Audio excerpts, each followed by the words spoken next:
Right, yeah, well, yeah. Yeah.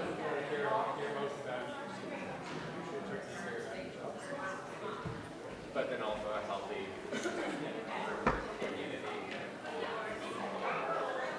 Something that we're all, everybody else is another.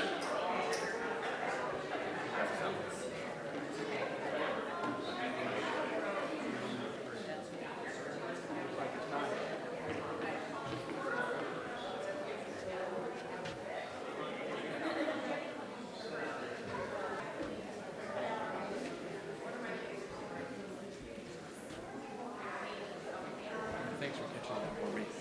Between Fromm, who was World War II, and Dietrich, who was World War I, all over the Yep. map today. Little calendar. Okay. Well, good morning, everybody. If you could please stand and let's sing together, "The Sun That Shines."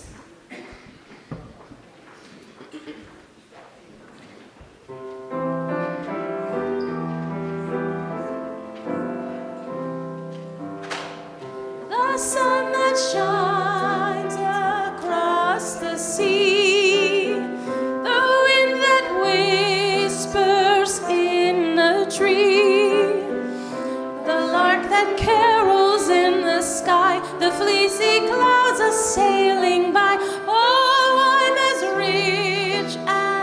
rich can be, for all these things belong to me.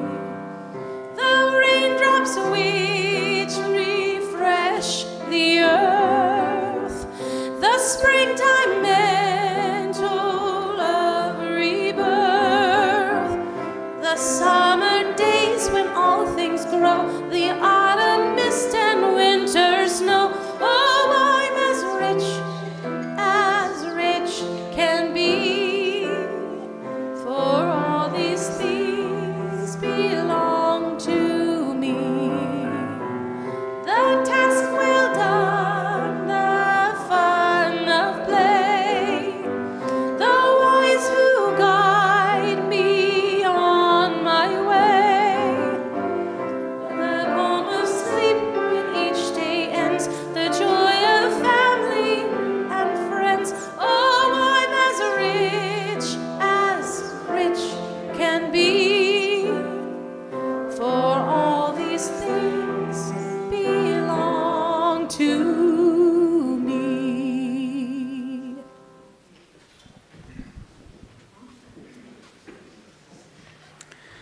Good morning.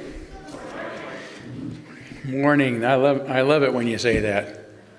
You guys, it's good. I've missed seeing you. You've been out playing some hockey? Yeah? So have you had fun doing that? Yeah? Getting better and better at it all the time? Oh, good. Well, it's a good excuse to be away from church. I have to be here or else I'd be out playing hockey. Hooky. That's right. Hooky. That's more like it. Yeah. Well, glad to have all of you here at the Unitarian Universalist Church of Spokane, where we join together to create a nourishing liberal religious home and to champion justice, diversity, and environmental stewardship in our wider world, or as we say in short, to create community, find meaning, and work for justice. Also want to begin by welcoming all of you to this space, all of your unique beliefs, background, lifestyle, experiences, differences, all that helps make you who you are. And this is so those of you who are in the room with us, those of you who might be visiting us for the first time, as well as the many of you who are live streaming with us this morning as well. So welcome to one and all. We're glad to have you. I do want to make mention that that our unity candle is lit at the start of our service. This is something we do when one of our members has passed away. And I got word just last Sunday, actually, that David Deerdorf had passed away after being under hospice care for a while. I don't know how many of you knew David. They lived in Alaska for a long time, and he'd visit the church whenever they were here, and then they moved back and he joined, but haven't been able to. He's not been able to attend as much as I know that he wanted to. So I just, I was fortunate to be able to visit him just a couple days before he passed away, and he was in good spirits, so it was good to remember him that way. But we're thinking of his family, of course, his wife Madeline, and as well as his children that were the children of he and Susan Wattrig together, children and grandchildren, Angie Deerdorf and her kids that grew up as members of our church as well. So I know they were all very close, and he's going to be missed in their lives. And I'll miss having him around. He used to come in and always had something to say, something to talk about that was interesting, and was just full of life and energy right up until the end. So we will keep this candle lit in honor of his life and memory throughout our service today. And then I do want to also remind you that next Sunday will be our third Sunday potluck. So if you come to the second service and want to bring a dish to share and enjoy a potluck meal after the service, that would be wonderful. And that's all I have today, so why don't we take a few minutes to greet one another.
It on the screen, but I think you'll enjoy it. That's Bun Bun. You know Bun Bun, right? Now, who wants to hit the gong today? Me. Or Surrey. I always do. Okay. Unless Charles wants to do it. Surrey, just do it. Okay, you can do it. Go ahead. Right now? Right now. Surrey, just do it. Just do it. Surrey. Very good. Hard. Oh. Do it a little louder. Bun. There you go. That's perfect. Good. Bun. Can I keep it until the next song and then I'll give it Well, back? you know what? He belongs to Stephanie, so you can give him back to Stephanie. Is that okay? Okay. All right, more opportunity to visit with one another during our social hour following the service, but let's move forward now by lighting our chalice, the symbol of our unity and our solidarity, of our openness and our inclusion, of our community and our individual uniqueness. May this small flame be our offering of warmth to those who are cold and alone, and a light to those in darkness. May it be a flame that ignites justice in our world and a beacon of hope to those in need, and may it reflect at least a spark of truth wherever truth has been lost, and cast a healthy shadow of doubt wherever it's been found.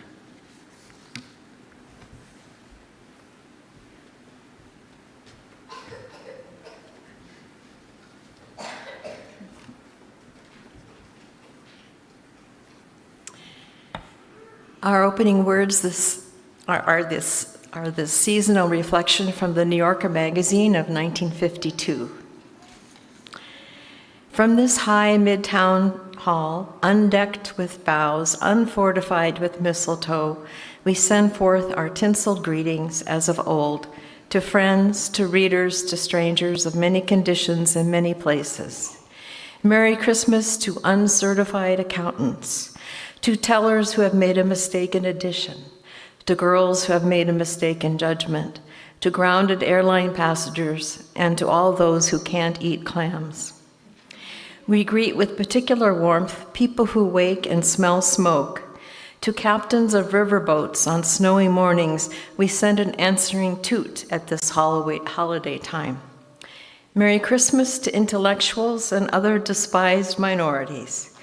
Merry Christmas to the musicians of Muzak and to men whose shoes don't fit. Greetings of the season to unemployed actors and the blacklisted everywhere who suffer for sins uncommitted. A holly thorn in the thumb of the compiler of lists. Greetings to wives who can't find their glasses and to poets who can't find their rhymes. Merry Christmas to the unloved, the misunderstood, the overweight. Joy to the authors of books whose titles begin with the word how, as though they knew. Greetings to people with a ringing in their ears. Greetings to growers of gourds, to shearers of sheep, and to makers of change in the lonely underground booths. Merry Christmas to old men asleep in libraries. Merry Christmas to people who can't stay in the same room with a cat. We greet two boarders in boarding houses on 25 December, the duennas of Central Park in fair weather and foul, to young lovers who got nothing in the mail. Merry Christmas to people who plant trees in city streets. Merry Christmas to people who save prairie chickens from extinction. Greetings of a purely mechanical sort to machines that think, plus a sprig of artificial holly. Joyous Yule to Cadillac owners whose conduct is unworthy of the car. Merry Christmas to the defeated, the forgotten, the inept. Joy to all dandy-prats and bunglers. We send most particularly and most hopefully our greetings and our prayers to soldiers and guardsmen on land, on sea, and in air, the young men and women doing the hardest thing in the hardest time of life. To all such Merry Christmas, blessings, and good luck. We greet the secretaries designate, the president-elect. Merry Christmas to our new leaders, peace on earth, goodwill, and good management. Merry Christmas to couples unhappy in doorways. Merry Christmas to all who think they are in love but aren't sure. Greetings to people waiting for trains that will take them in the wrong direction. To people doing up a bundle and the string is too short. To children with sleds but no snow. We greet ministers who can't think of a moral, gag men who can't think of a joke, and greetings to the inhabitants of other planets. See you soon. And last, we greet all skaters on small ponds at the edge of woods towards the end of afternoon. Merry Christmas, skaters. Ring steel, grow red sky, die down wind. Merry Christmas to all, and to all a good morrow.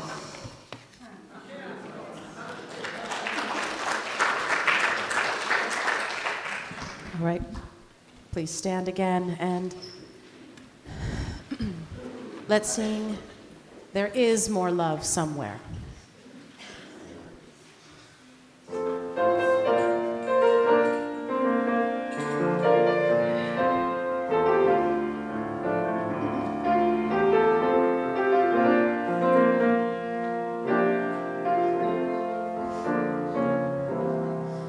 There is more love somewhere. There is more love somewhere. We're gonna keep on till we make it. There is more love somewhere. And there is more hope somewhere. There is more hope somewhere. We're gonna keep on till we make it.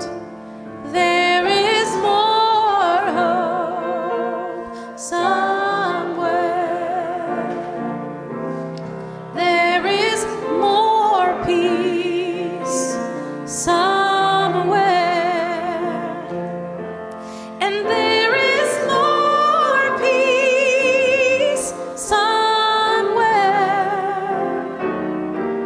'cause we're gonna keep on till we make it, and there is more peace somewhere.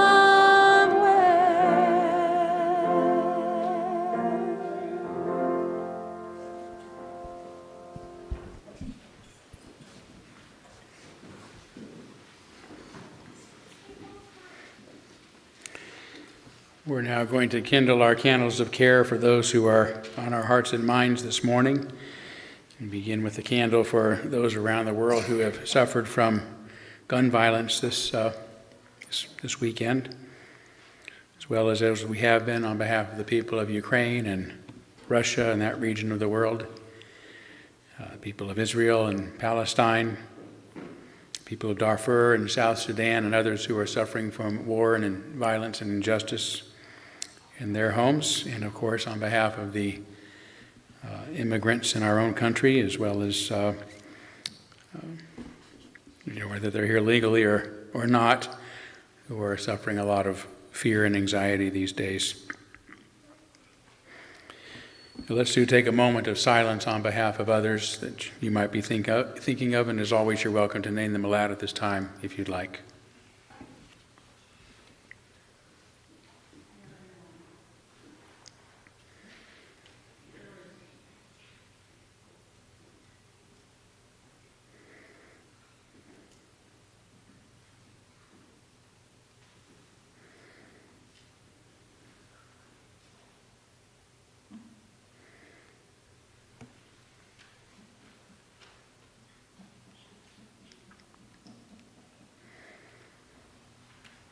Those named aloud and those embraced in our silence, and all those who are suffering in our world at this hour, we hold in our community with compassion. And before we take up this morning's offering, next week will be our third Sunday special collection. I won't be here next Sunday, but it happens that the special collection will be on behalf of my ministerial discretionary fund, which is a fund I use to share your generosity with those who are often in need, members from our own congregation as well as others at time to time. And for the first time in a long time, it's empty. I've spent it all on helping others, and so I'm making a special request today to be aware next week that that's the special collection, and I always thank you for funding it so well that I am able to say yes more often than no when people need help. But right now my answer would have to be no. So making you aware of that, I know will be beneficial. So thank you in advance for your generosity next week. And for now, we do gratefully give and receive this morning's offering, which helps sustain this community and our mission to the larger world.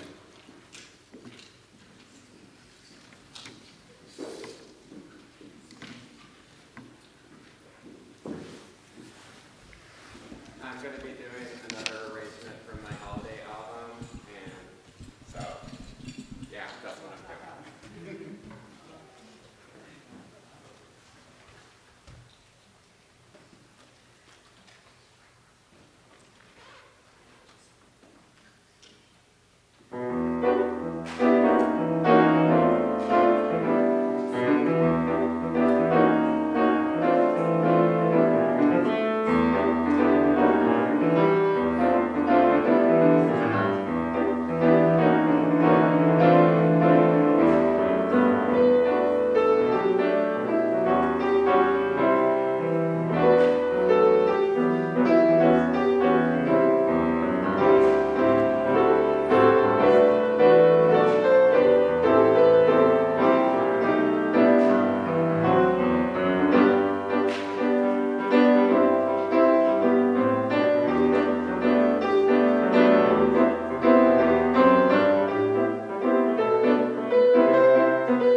Thank you, Jackie. Need I say you're amazing? You are amazing. Well, it is time for our story for all ages, and those of you who would like to come forward, yeah, so I want you to be able to see the big screen, because that's, can you see that? Yeah, because that's where the action is going to happen here in a minute. So we're going to, I guess a reminder, we're having our Christmas services this year will actually be on Wednesday, I think is it Wednesday the 23rd? And then, so that'll be it's in your order of service. The 24th is Christmas Eve. Right. Oh, I was thinking of the night before that. We're having a Christmas Eve. Okay. A Christmas Eve party on the 23rd. Music, that's okay. You should correct me because I need correcting often and I don't realize it. So Lisa has actually written in my sermon corrected things. So.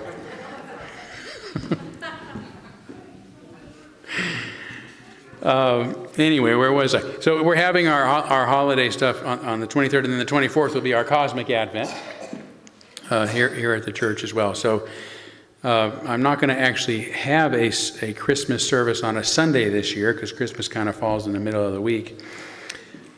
So we're going to do a little bit of a Christmas story this morning. This is one, do you guys know The Grinch Who Stole Christmas? Yeah, so this was inspired by The Grinch Who Stole Christmas. It's called The Grinch Who Gave Back Christmas. And it's something I wrote many years ago. I can't remember how long ago. And I manipulated some images with Photoshop to kind of create a little storyboard with it. But now, thanks to AI, I've been able to actually put it to music, kind of a folk style song. So you get to watch the whole movie of The Grinch Who Gave Back Christmas.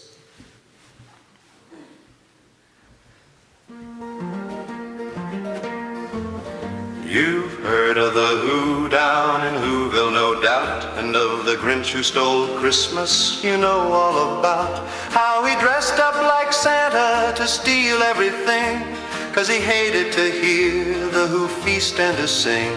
So he slipped down their chimneys and took all their loot.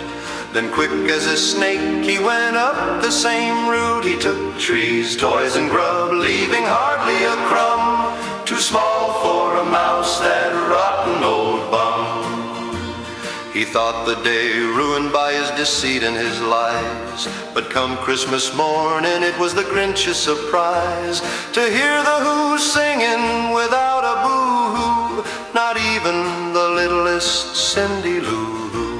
It said in that moment his head turned around and his heart grew 3 sizes because of the sound. And he brought back the toys and the food for the feast, and himself, the Grinch, carved the roast beast. That's the story you've heard, though not word for word, about how a Grinch found a grin when he let the song in.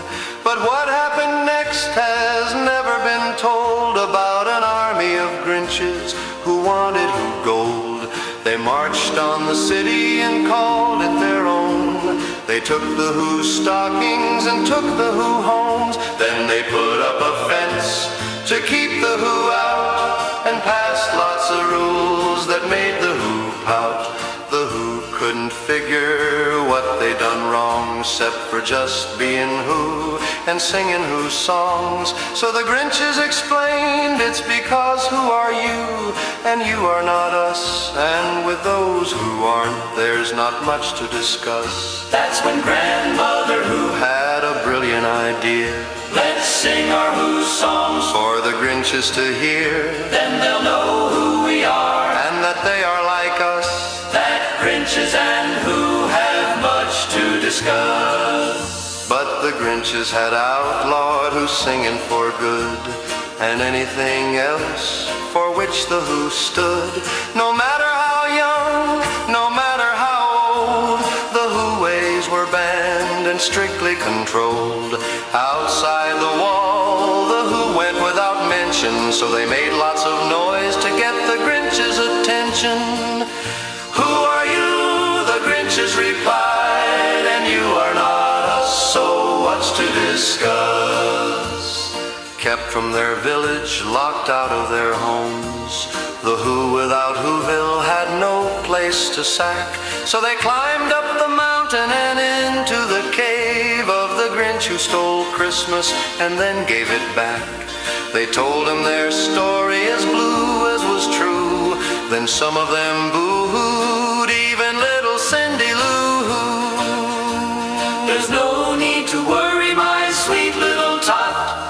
I know those old Grinches and I've got a plot. Still wearing his red coat, white fur on its edge, he called his dog Max and readied his sledge. Down into Grinchville he rode quick and sure, then snuck into the houses like he'd done before. He took every last morsel and every last stick. He blew out the candles and pilfered their wicks. When a mouse went for the crumb that he'd left on the floor, he even lifted the rodent before taking the door. It took him all night, but he got his work done while the Grinches were sleeping, yes, every last one. He packed up his sled with a sack big as 10 houses, then he pushed and he pulled with some help from the mouses. 3,000 feet up on the top of Mount Crumpet, he rode to the summit with no plan to dump it. He unharnessed Max and yelled out of the way, then with a grin on his face he gave shove to the sleigh. Down, down, down it raced, fast as could be, as he called to the Who, come on, follow me. Packed with all he had stolen, 10 houses tall, the sleigh crashed with such force that it took down the wall. The Grinch and the Who rushed in through the hole, but the Grinches corralled them in no time at all. Sing, the Grinch shouted, now is your chance. Sing, sing, sing, while there's time for a stance. So the Who linked their arms and they started to chant, even though the town mayor yelled, you can't. Still the Who sang of love, and they sang of peace, and they sang of justice and equality.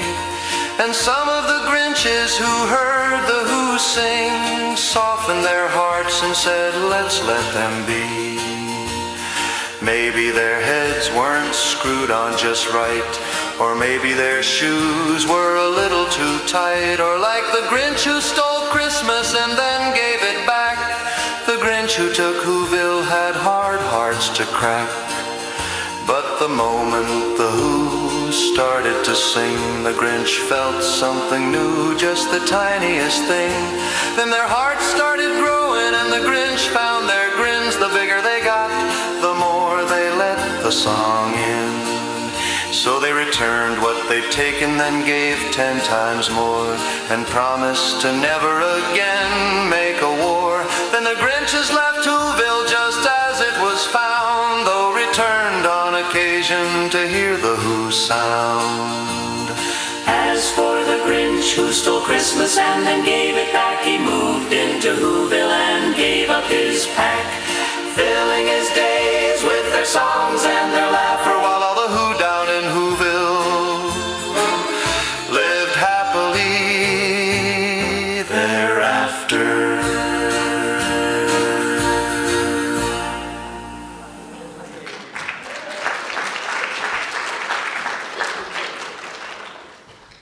All right, was that a good Christmas story? It's okay? All right, good. Well, would you guys like to go to Children's Chapel? Should we sing you out, as we say?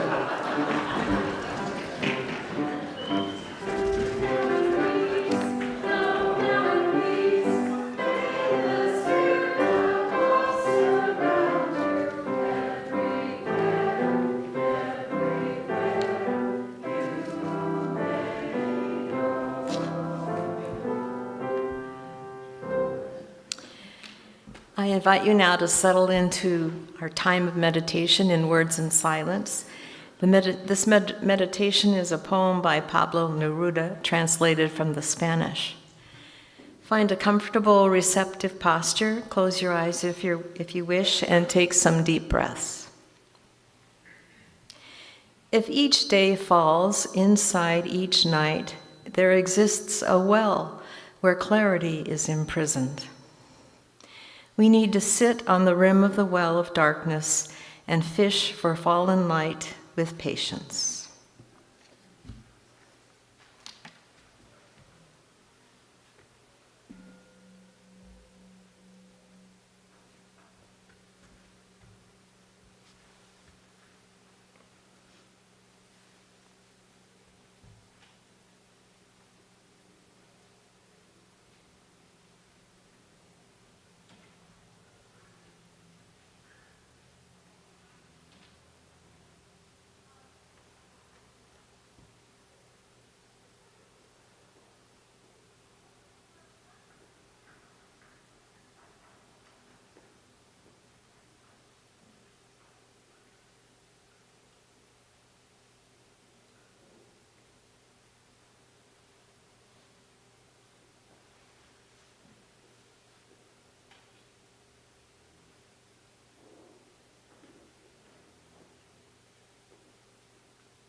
Billy Ray was a preacher's son, and when his daddy would visit, he'd come along.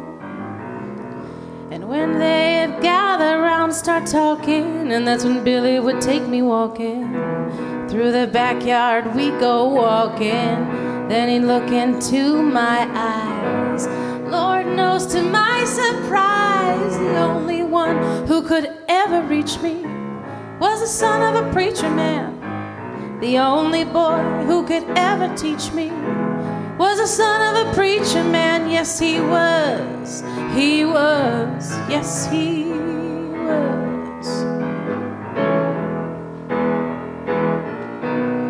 Well, being good isn't always easy, no matter how hard I try.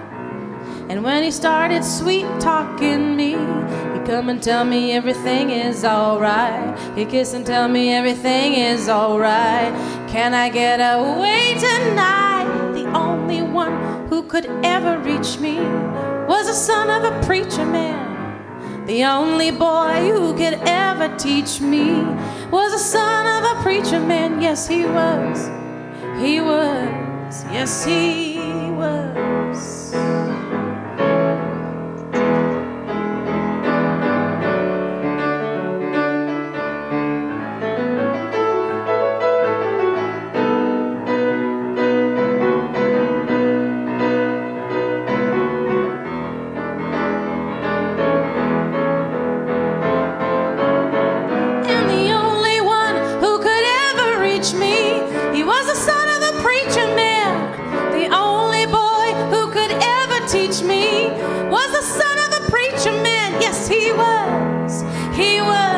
Yes, he was. Hey, the only one who could ever reach me was the son of a preacher man. The only boy who could ever teach me was the son of a preacher man. Yes, he was. Yes, he was.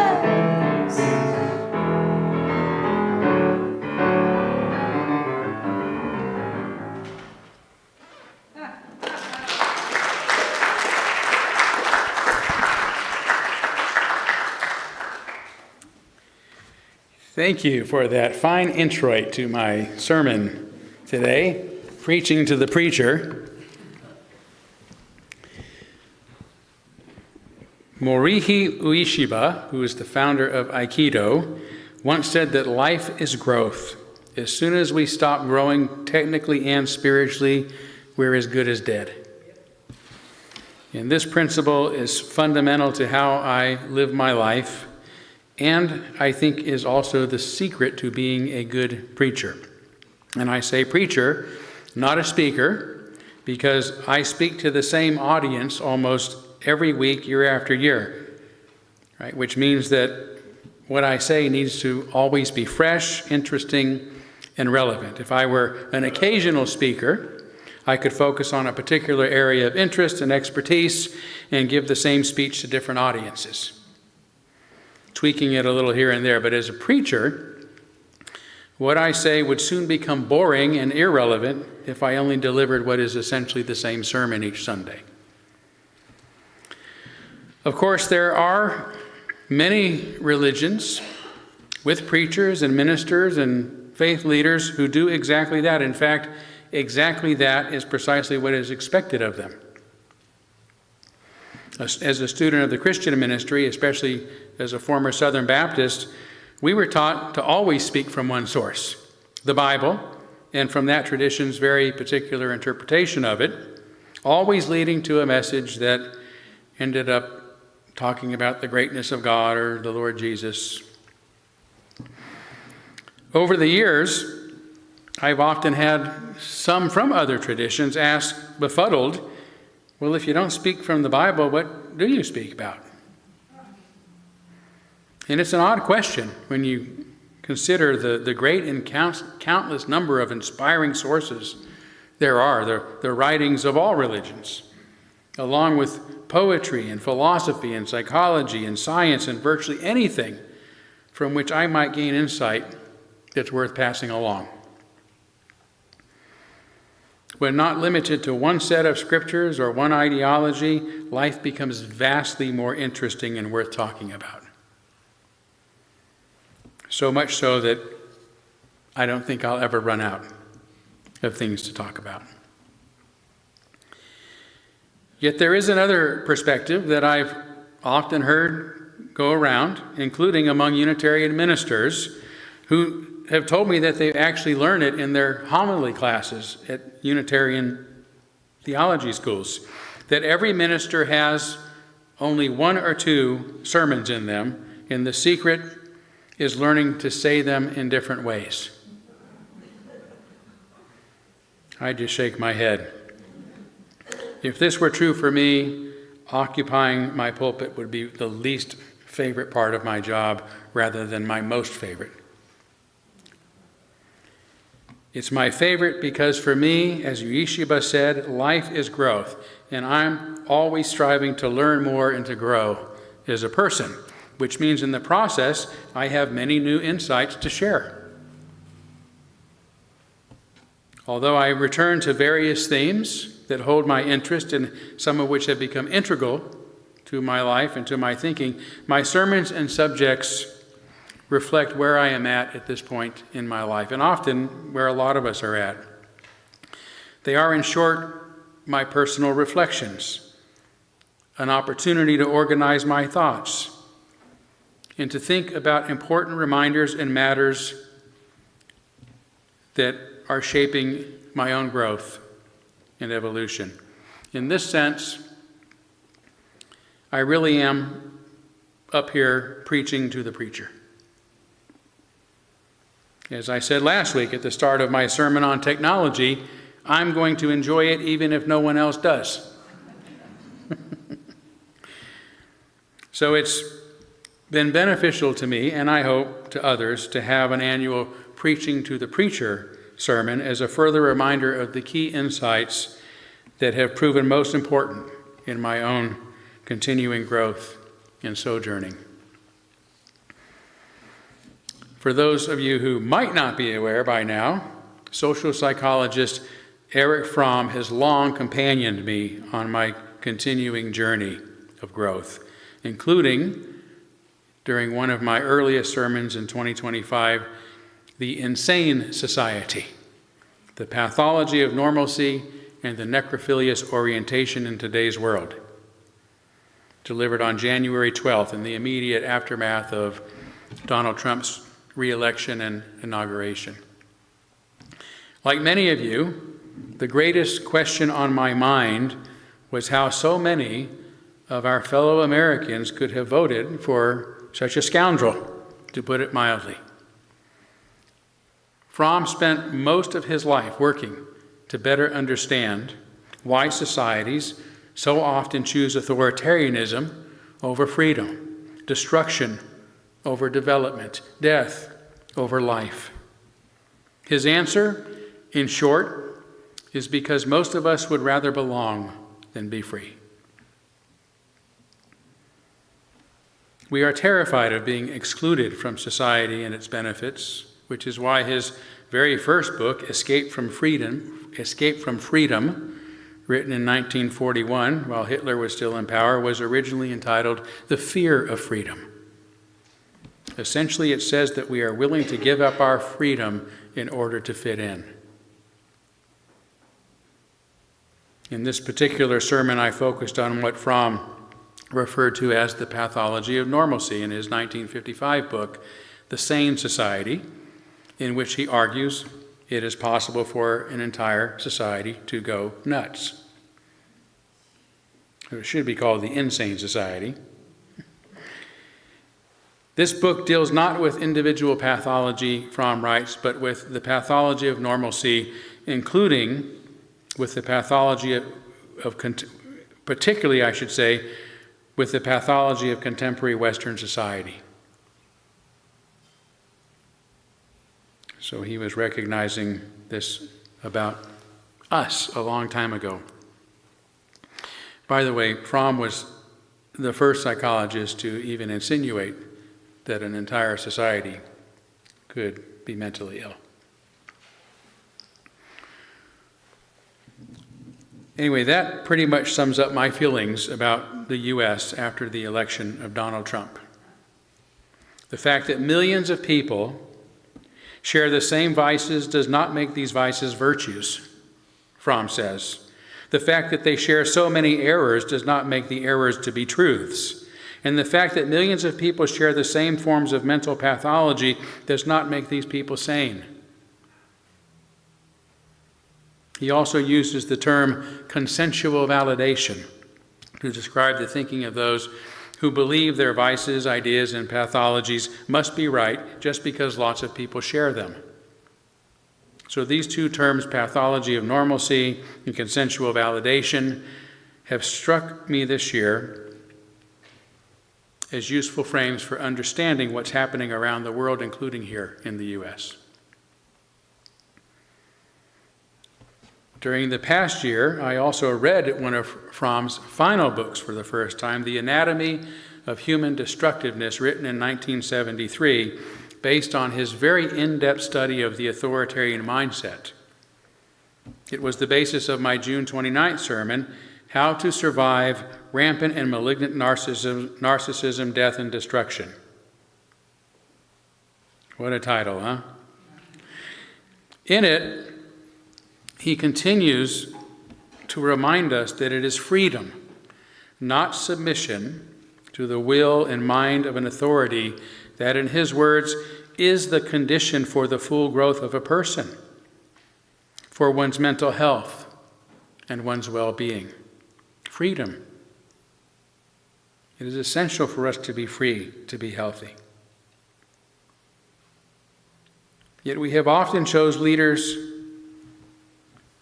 who, he says, all too frequently use the slogan that they are leading their people in the battle of freedom, when in reality their aim has been to enslave them. This sermon was part of my continuing attempt to understand the mind of Donald Trump and what remains for me his unthinkable election to the White House twice.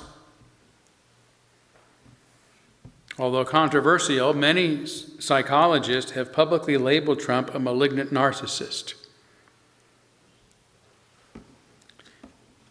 a condition based on Fromm's discussion of what he terms malignant forms of narcissism and necrophilia that contribute to a syndrome of decay that he says represents the quintessence of evil. It is at the same time the most severe pathology and the root of the most vicious destructiveness and inhumanity. Without saying more about this today, it is an explanation that has helped me understand Trump, and tragically one that seems to be confirmed anew each day. But the more troubling question again is, how could so many American voters, slightly more than not, have chosen to put such a troubled human being into office? To answer this question, Fromm outlines three kinds of social systems. The revolutionary humanistic system, which he says values life, growth, creativity, and the unfolding of human potential. There haven't been a lot of societies like that, but there have been some. The authoritarian system, marked by submission to power, rigid hierarchies, and the suppression of individual freedom. The authoritarian is obviously a downward grade from the revolutionary humanistic ideal, but the most destructive is what he calls the necrophilious orientation, characterized by a fascination with death, control, and mechanical order that was embodied, for example, in Nazi Germany, where he says destruction and domination were ends within themselves. Right, that's the whole point. That's the whole point of existence, is to destroy, to tear apart, to make life miserable. And this explanation has helped me understand why my fellow Americans who voted for Trump, or voted for Trump, I should say, who were perhaps acting from an authoritarian impulse to force others to accept their wills by unwittingly voting for a man who only knows how to destroy, covering rose gardens with concrete, bulldozing the east wing of the White House are among the most minor examples. Yet the important point, as I said in that sermon, as Fromm explained, is that we are not necessarily ruled by one or another of these syndromes, and that the average person is actually a blend of both. Those who helped Trump, or elected Trump, I should say, are not sinister. Like most of us, they recognize things have to change. They want things to change. They just made an authoritarian choice to force that change on others.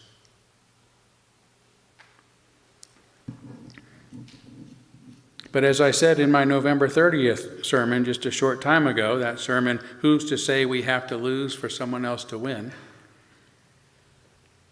The same malignancy that's overtaken much of the world is also sweeping through our Unitarian congregations and communities. In my 31 years as a Unitarian, 26 of them as a Unitarian minister, the hostility that I've witnessed and experienced within our denomination and in our churches in recent years is as shocking as it is unprecedented.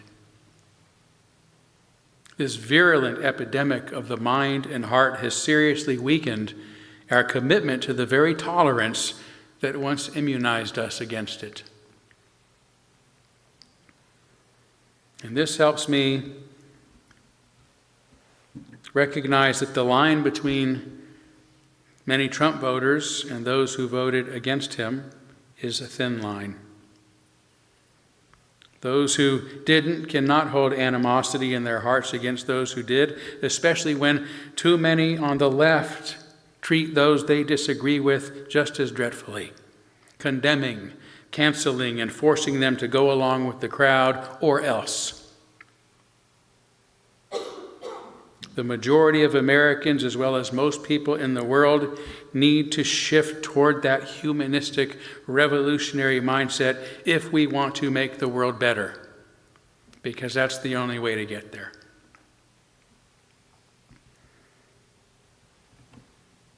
I do take some hope from the following statement in Fromm's book on human destructiveness. The half-insane leader is often the most successful one until his lack of objective judgment, his rage reactions against the consequences of any setback, his need to keep up the image of omnipotence may provoke him to make mistakes which lead to his destruction. In my opinion, this is now happening to Trump, as his popularity in the polls continues to fall, even as members of his own party are finally beginning to defy him. to dismiss affordability as a democratic hoax, while giving himself an A+, on the economy, reveals both his narcissism and his delusional mind to almost anyone, no matter whether they voted for him or not. The more important question now is, how will our society begin to truly become a pro-life society? By turning toward true freedom, tolerance, and the growth, creativity, and unfolding of every person.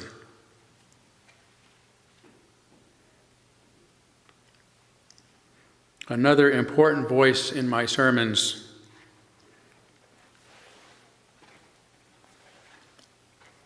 at least in my life during the past year, has been Reverend John H. Dietrich, the father of religious humanism, who was also the minister of our Spokane pulpit a century ago, more than a century ago now.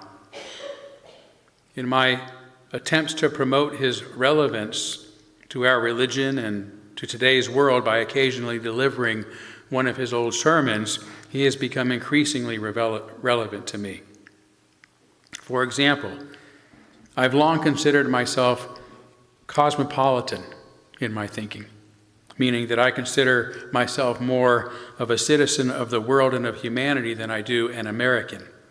I've also long believed that nations are false and fictional concoctions meant to divide the human family. But when preparing to give Dietrich's 1919 sermon on nationalism and internationalism in May, my mind shifted. In spite of the fact that there are those who hope for the day when all international boundaries shall be removed, Dietrich counters, when there shall be no more divided humanity, I am inclined to agree with the very ancient saying, boundaries are sacred. Boundaries are practically necessary in every form and phase of existence. He admits, from the idealistic point of view, patriotism looks small compared to cosmopolitanism. To love the world seems so much nobler than to serve one little country. He calls this an anti-internationalist view, yet says, to love one's country should not mean to hate all others, any more than to love one's home means to despise all others. In fact, a real love of one's country implies respect for the loves of other peoples. How, after all, can we not feel closest to the land, people, and culture where we are from?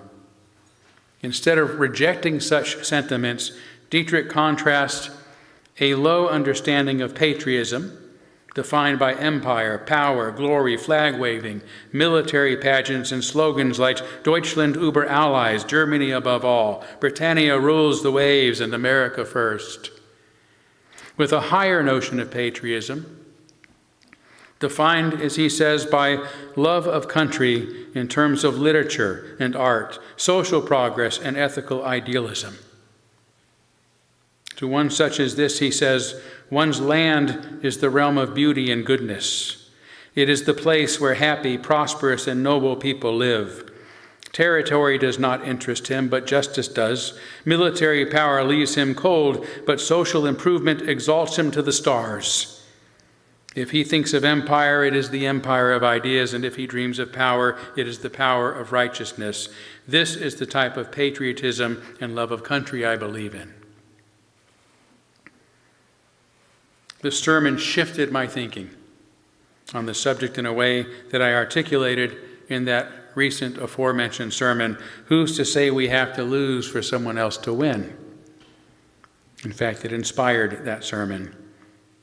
I say, I want the U.S. to succeed, but I also want China and Russia and Israel and Palestine and North Korea and Iran and Venezuela and all the people around the world to succeed, because I don't lose just because they win. And I want them to win. It's okay to take pride in and love the place, the people, the culture from which I sprang, from which we spring, while also caring about the welfare of people everywhere. and to understand that we are all part of one human family and that we all succeed and prosper together just as we ultimately fail and suffer together. Dietrich's sermon also influenced my May 18th sermon, Toward a World of Open Arms and Open Borders. It was a sermon I'd planned to give before I ever worked on Dietrich's sermon, which I had given only a week earlier on May 11th. I'd intended to respond to Donald Trump's inhumane, racist, and anti-immigrant policies. In Dietrich's 1909 sermon, given only 2 months after the end of World War I,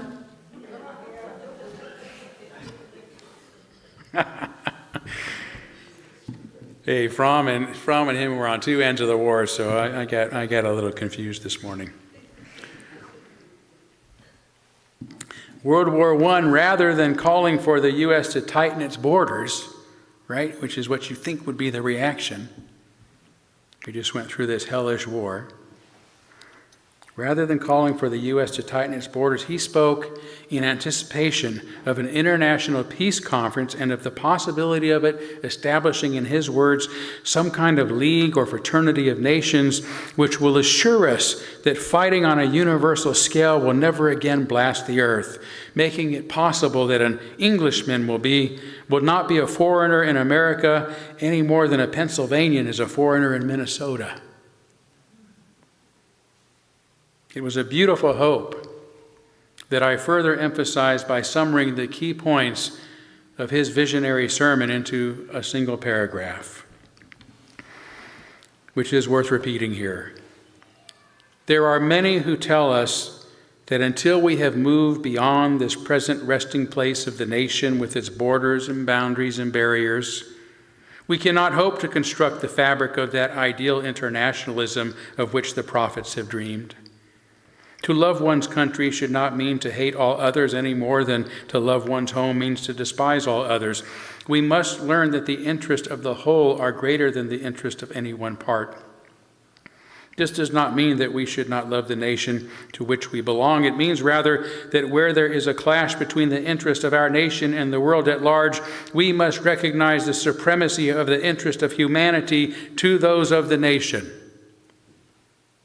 That beyond the nation is the world, and beyond the people of one country, the great circle of humanity. And I believe the day will come when we shall recognize that our first and highest duty is to mankind as a whole and not to any single section of mankind. And each nation will grant the right of interchangeable citizenship so that no dweller in a new land will need to go through the process called naturalization.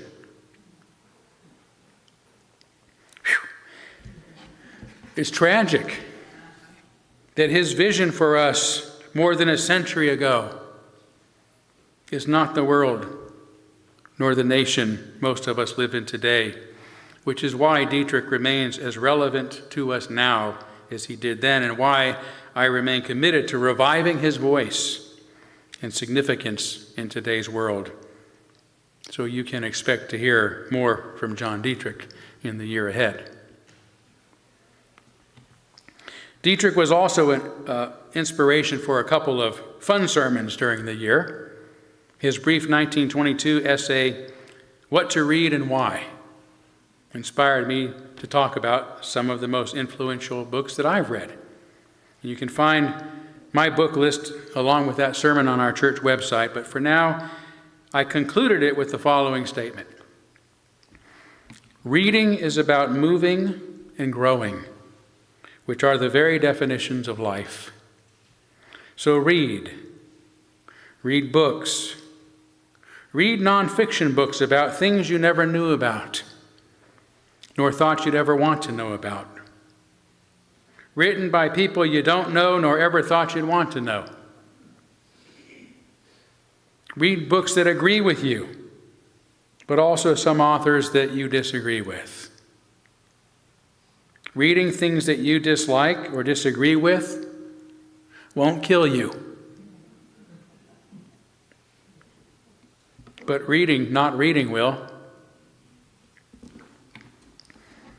So read. For as one of my graduate professors, Dr. Joseph Martos, used to say, diplomas cost money, but education is free. I followed this sermon up later with one about my favorite films. I concluded it by saying, like all art forms, film can transform our hearts and minds and even our world. Consider some of your favorite films, then go deeper into their meanings by exploring the reasons why they mean so much to you. Because sometimes being a couch potato is the best way to get moving. By the way, I saw a great movie this week called Gabriel. Have you heard of it? Yeah, with Keanu Reeves. He's an angel that's not so good at his job. But listen, this movie touches in a brilliant way. It's so brilliantly written. It touches upon the plight of the working poor in this country. You know, the people that are living in their cars who are working 3 jobs and still living in their cars. The ones that Trump dismisses as all being insane and on drugs. You got to see it. Really poignant. So finally, as far as preaching to the preacher goes, in my commitment to helping others cope with our era of exponential change as we move toward the coming technological singularity, I have also spoken frequently about the singularity, artificial intelligence, and other technologies by reminding us, as the authors of Super Agency so perfectly say, you'll never get the future you want simply by prohibiting the future you don't want. Right? We have to, instead of concentrating on what we fear, concentrate on what we want and working to make it happen. But rather than merely speaking about the topic, I've increasingly tried to demonstrate the promise of such technology by including moving and meaningful music that I've created with it, only in recent months since that magic wand has been made available to me. And I want to conclude today with an example that is also another first for me, something that's just become possible. This is a song that I produced earlier that is turned into a short film that, believe it or not, took me about 2 hours to produce. 2 hours of my, that's the beauty of artificial intelligence, right? It takes what once took months and reduced it to hours and hours to seconds. So I think that's enough said. I think you'll enjoy this heartwarming example of my collaboration with artificial intelligence. Just about 3 minutes, and then I'll close with just a couple more sentences.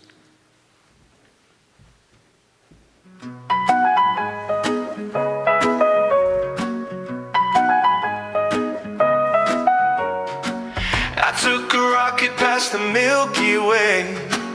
The stars were winking like they had something to say. Landed on a world so green, so blue. Then I saw her eyes and the cosmos felt brand new. Oh, she's my cosmic serenade, an alien dream in a lunar parade. With every orbit, my heart's remade. Oh, she's my cosmic serenade.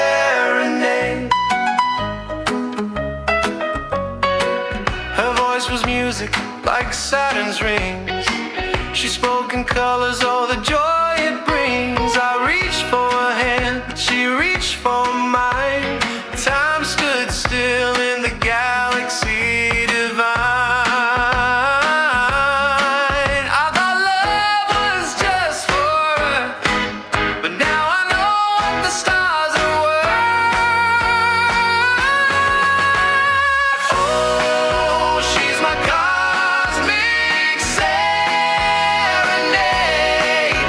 an alien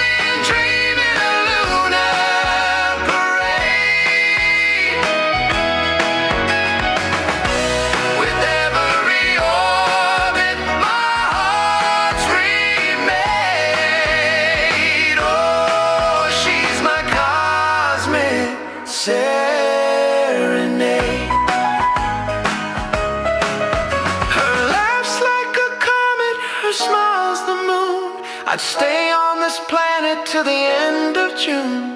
The galaxies may spin, the suns may fade, but forever she'll be my cosmic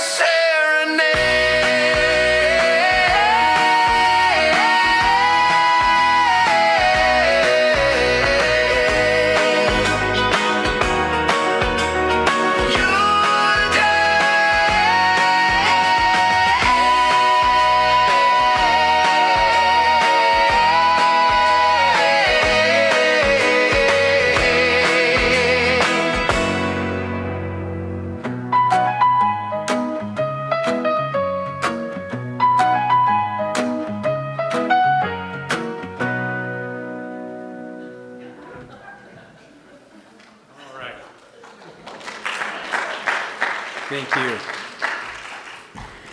Thank you. That was I had a lot of fun putting that together for sure. I don't know what I'm going to say in the coming months.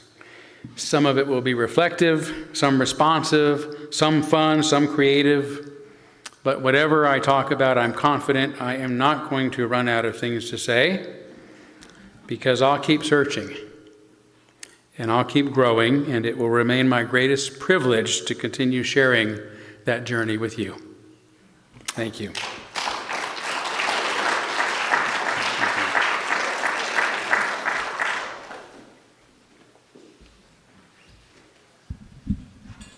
All right, if you can stand and we'll sing Blue Boat Home.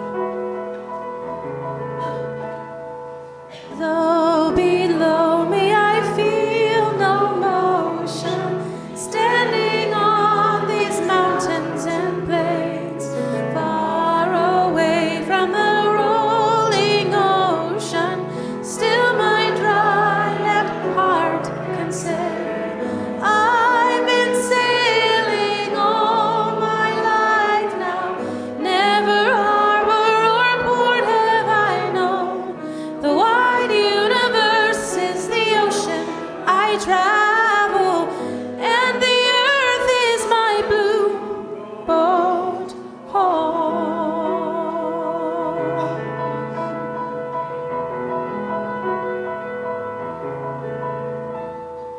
Sun, my sail, and moon, my rudder, as I ply the starry sea, leaning over the edge in wonder, casting questions into the deep. Others stay with life's companions, all we kindred pilgrim souls, making our way by the lights of the heavens in our beautiful blue boat home.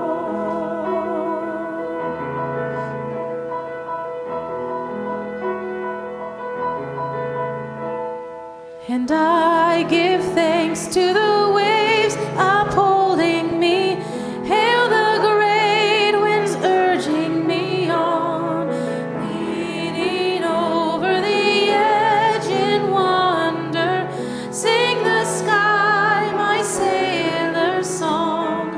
I was born upon the fathoms, never harbor or port have I known. The wide universe is the ocean I travel, and the earth is my blue boat home.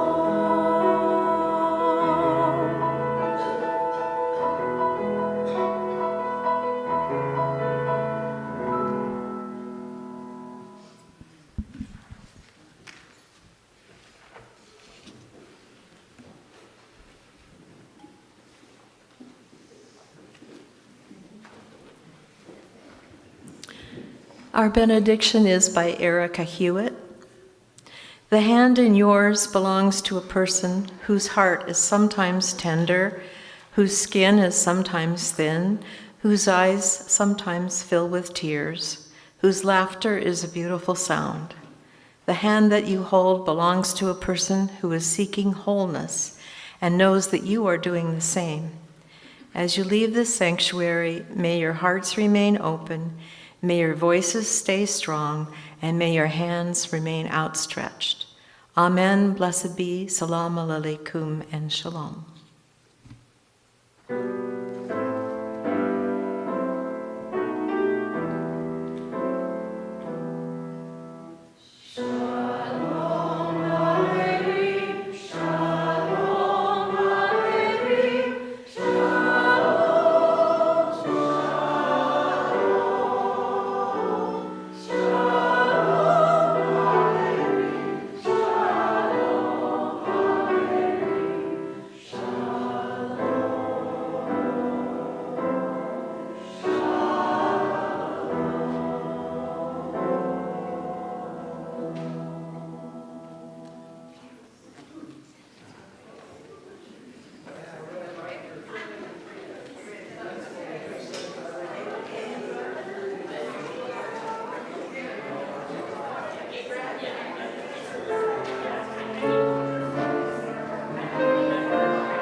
I want one too.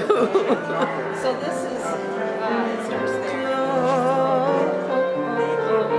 You want one too, and you want one. Do you have another one? I do here. No, I brought more. I knew people would ask me. That was wonderful. Thank you. There's two, back and front.